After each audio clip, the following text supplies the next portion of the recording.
Okay, I purchased this Courier Centerion. It's a 23 channel AM sideband CB radio. I don't know what date it was manufactured in. I think it was manufactured sometime, or at least purchased sometime in 1981 maybe. The reason why I say that is because the guy one person who owned it at sometime had their license on it, and that's the date he signed the license. Now,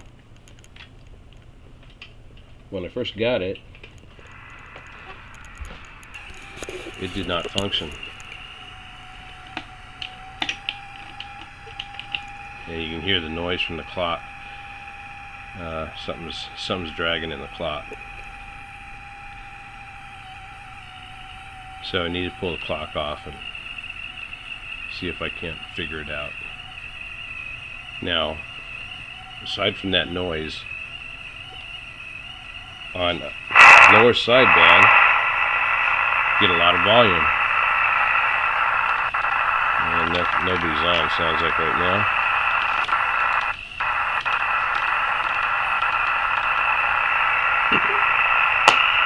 Upper sideband seems to be working.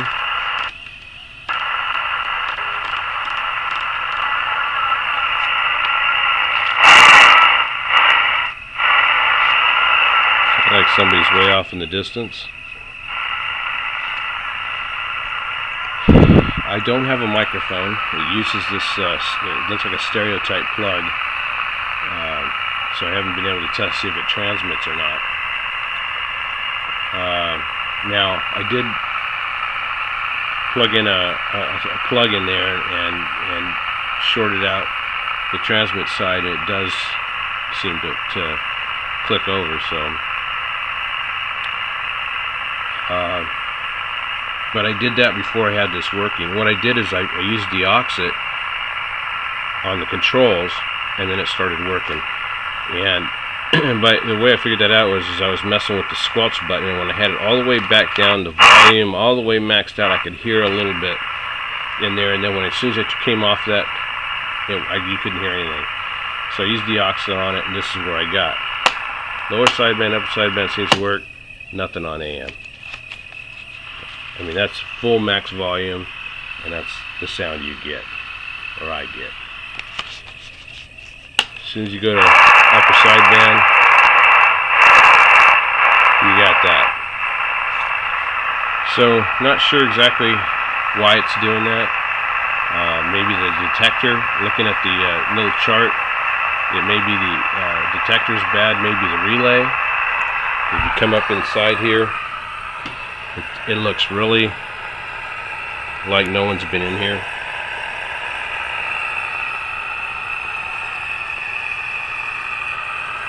Alright, here's the crystals. Still, I'm assuming that's the original tape job. I used deoxit on these switches, thinking maybe it was inside the switch. That got the lower sideband working and the upper sideband working, but and every time I move it, it seems like the upper sideband gets better. Now, there does appear on the bottom to be some modifications.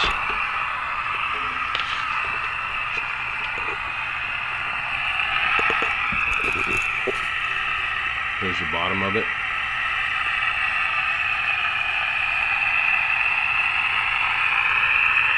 Here's what appears to me to be modifications. Now, there's a wire up here that's been cut. It goes from the PA and has been cut there. And I'm assuming, that's the gray wire that goes back up in there. I'm assuming that they clipped this one, which is now connected over here. This black wire, I can't tell if there's something in that side there. It may just be a heat shrink that they didn't shrink all the way. But then it's got this crystal here, a little variable resistor or capacitor, not sure which. There's a tank circuit there with capacitor, resistor, a couple extra capacitors going in here. I don't know what that does. I have no idea. It's connected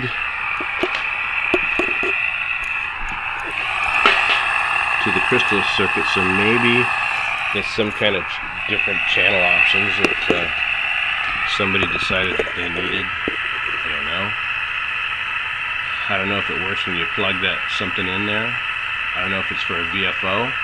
After thinking about that, it might be for a Siltronics VFO circuit type of thing. I really don't know.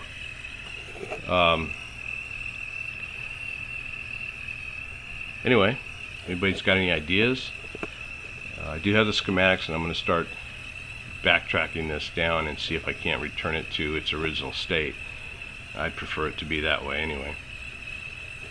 But other than that, and the AM problem, if anybody has any clues or ideas to solve that, I'd appreciate the input.